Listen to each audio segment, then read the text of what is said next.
लेकिन आप रेगुलरली उन लोगों को नहीं बता पाते हैं, ठीक है ना मैम? Okay sir. तो अगर आप उनको नहीं बताएंगे तो वो आपके पास कैसे आएंगे? आप लगातार माल परचेज अच्छे से करिए, अच्छे रेट पे माल खरीदिएगा। अच्छे रेट पे आप अगर परचेज नहीं कर पाते हैं, आपने महंगे रेट पे माल खरीद लिया तो आप सस्ते में तो बेच ही नहीं सकते। आप एक रेट रखें, सभी ग्राहक को एक जैसे रेट देने की कोशिश करिए, अच्छे रेट रखिएगा और कम मार्जिन पे काम करने की कोशिश करिएगा। नैया को अगर आपने पार लगाना है तो क्वालिटी लेके आनी पड़ेगी। प्रोडक्ट में अगर अच्छी क्वालिटी होगी ना तो माल बेचना नहीं पड़ता, ऑटोमेटिक बिक जाता है। हर्ष जी कैसे हैं आप? बढ़िया मैम। हाँ जी मैम। सर स्वागत है आपका हमारे यूट्यूब चैनल पे। जी ma'am, thank you very much. Sir आज आप मेरे को आपसे कुछ क्वेश्चन पूछने हैं। बिल्कुल पूछिए। सर एक्चुअली में कई लोग ना बिजनेस शुरू करना चाहते हैं सर गारमेंट्स का, तो सर उसमें मतलब लोग कर नहीं पाते हैं, तो ऐसी कौन सी गलतियां हैं सर जिनके कारण वो कर नहीं पाते अपना बिजनेस? मैम क्या होता है कि जो कपड़े का व्यापार होता है ना, हमारी 4 बातें बहुत ज़्यादा इंपॉर्टेंट होती है इसमें। अगर कोई भी व्यक्ति इन 4 बातों का बहुत विशेष तौर पे ध्यान रखेगा ना तो उसका जो कपड़े का व्यापार है बढ़ेगा ना कि घटेगा। ओके सर, तो बताएंगे आप कि वो कौन सी 4 बातें हैं? क्यों नहीं बताएंगे आपको, क्योंकि देखो क्या वो गलती है, मैं आपको ये बता देता हूँ। फर्स्ट पॉइंट मैं बताता हूँ, लोग रेगुलर मार्केटिंग नहीं करते हैं।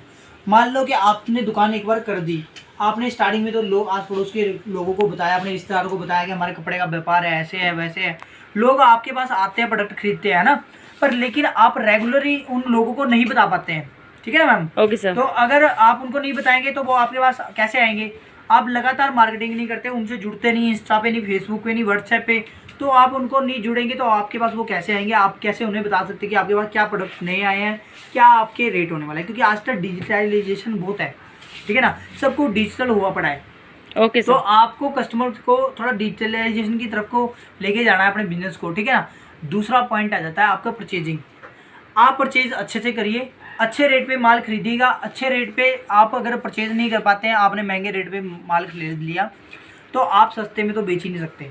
सबसे बड़ी बात होती है कि लोग क्या करते हैं, वेंडर से माल खरीद लेते हैं, वो आता है अपना उसमें 5-10% मार्जिन लेना होता है, वो अपना जोड़ के उसमें बताता है, उससे प्रोडक्ट की पहले ही कॉस्ट बढ़ जाती है, ऊपर से दुकानदार है उसमें अपना मार्जिन दोड़ता है जिससे उसकी कॉस्ट बढ़ जाती है। दोस्तों अगर आपको बिजनेस चलाना है तो आपको खुद जाके सीधा फैक्ट्रियों से, बड़े बड़े होलसेलरों से माल खरीदना है, जिससे आपके प्रोडक्ट की कॉस्ट कम हो जाए। कम रेट पे माल खरीदेंगे तो आप सस्ता बेच पाएंगे, सस्ता बेचेंगे लोगों के और कॉम्पिटिटरों से कम रेट पे माल बेचेंगे तो कस्टमर आपके बढ़ने हैं, ठीक है ना। तो इस बात का भी विशेष तौर पे ध्यान रखें। परचेजिंग बहुत ही हमारे धंधे में ना ये बहुत बड़ी बात आ जाती है कि अगर व्यापार आप कर रहे हैं और अगर आपकी परचेजिंग स्ट्रॉन्ग नहीं है, अगर आप खरीदारी अच्छे से नहीं कर पा रहे हैं, आप फैक्ट्री से माल नहीं खरीद पा रहे हैं, अच्छे व्यापारी से माल नहीं खरीद पा रहे हैं, तो आपका बिजनेस कम होना ही होना है। ये भी बहुत बड़ा एक मेन पॉइंट रहता है। तीसरे पॉइंट पे बात करता हूँ प्राइसिंग की, ठीक है दोस्तों। अब लोग क्या करते हैं, प्राइसिंग की जो प्राइस जो हमारे होते हैं ना, देखिए मैम लोग क्या करते हैं, प्राइस हर कुछ ही रख देते हैं। आपने देखा होगा मैक्सिमम दुकानों पे जाते होंगे आप, परचेजिंग तो करते ही है ना? Yes sir. तो कोई आपने कभी देखा होगा कि कोई आपको 1200 रुपये बता के 700-800 रुपये ले लेता है, हाँ जी है ना। किसी सूट का वो 1500 रुपये बता के आपसे 1000 या 1200 रुपये ले लेते हैं। तो उसमें क्या होता है कि आपके मन को प्राइस की एक संतुष्टि नहीं मिल पाती है। तो क्योंकि प्राइस है जो बिल्कुल में एक बिल्कुल जेन्युइन प्राइस है इस प्रोडक्ट का, क्या ये सभी को इसी रेट पे मिल रहे हैं? आज अमेज़ॉन, फ्लिपकार्ट बहुत ही बड़े लेवल पे बिजनेस कर रहे हैं और ये ऑनलाइन इतना बड़ा बिजनेस क्रिएट कर पा रहे हैं। तो इसका कारण क्या है, सबको एक जैसे रेट दे दिए इन लोगों ने, लॉयल्टी बिल्ड कर दी, सब ग्राहक वहाँ पे परचेजिंग कर रहे हैं, ठीक है ना। तो आप भी ये चीज़ों पे काम करें कि आप एक रेट रखें, सभी ग्राहक को एक जैसे रेट देने की कोशिश करिए, अच्छे रेट रखिएगा और कम मार्जिन पे काम करने की कोशिश करिएगा। अगर आप ज़्यादा मार्जिन लेंगे, ऊपर से आपकी अगर परचेजिंग ठीक नहीं होगी तो आपका बिजनेस चलना ही नहीं है, ठीक है ना। तो ये भी बहुत बड़ा मेन पॉइंट रहता है कि आप अच्छे से प्राइसिंग सेट नहीं कर पाते हैं। आपको लो मार्जिन पे और कॉम्पिटिटर को देखते हुए कि कॉम्पिटिटर आपके अगर कोई जीन्स 1000 रुपये में बेच रहे हैं तो आपको 950 रुपये में उसको बेचना पड़ेगा, तभी आपके पास कस्टमर आएगा। तो ये बहुत बड़ा अहम पॉइंट रहता है दोस्तों, जिस कारण भी अपने दुकान पे आप फुटफॉल बढ़ा सकते हैं और आप अपना काम बढ़ा सकते हैं, ठीक। पॉइंट जो हमारे आ जाते हैं वो आने वाला है आपकी क्वालिटी।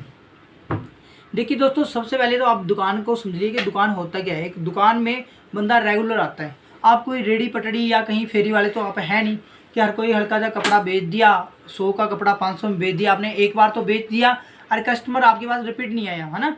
तो आपको एक कॉन्सेप्ट समझना पड़ेगा कि आप जब बिजनेस कर रहे हैं, आपका मोटिव है लॉन्ग टर्म बिजनेस करने का, तो आप हल्का कपड़ा तो रख ही नहीं सकते। अगर रख रहे हैं, अगर कस्टमर कंप्लेंट कर रहा है तो वो आपको वापस लेना पड़ेगा, तभी आपका बिजनेस आगे बढ़ेगा। अगर आप हल्का कपड़ा तो वैसे रखिए ना, लल्लू लाल कपड़ा आपको ना बेचना है। और ये जो कपड़ा है ना, लल्लू लाल कपड़ा, ये आपको भी डुबेगा और आपकी नैया ना पार नहीं लग पाएगी। इस नैया को अगर आपने पार लगाना है तो क्वालिटी लेके आनी पड़ेगी।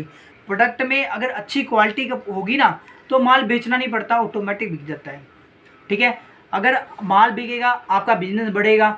तो दोस्तों ये 4 पॉइंट हो गए हैं जो मैंने आपको बताया कि सबसे पहले तो जो हमारा पॉइंट आने वाला है, आपको मार्केटिंग करनी है, फिर उसके बाद आपको परचेजिंग अच्छी करनी है, फिर आपको प्राइस अच्छे रखने हैं, फिर आपको क्वालिटी पे विशेष तौर पे ध्यान देना है। ये 4 पॉइंट हैं।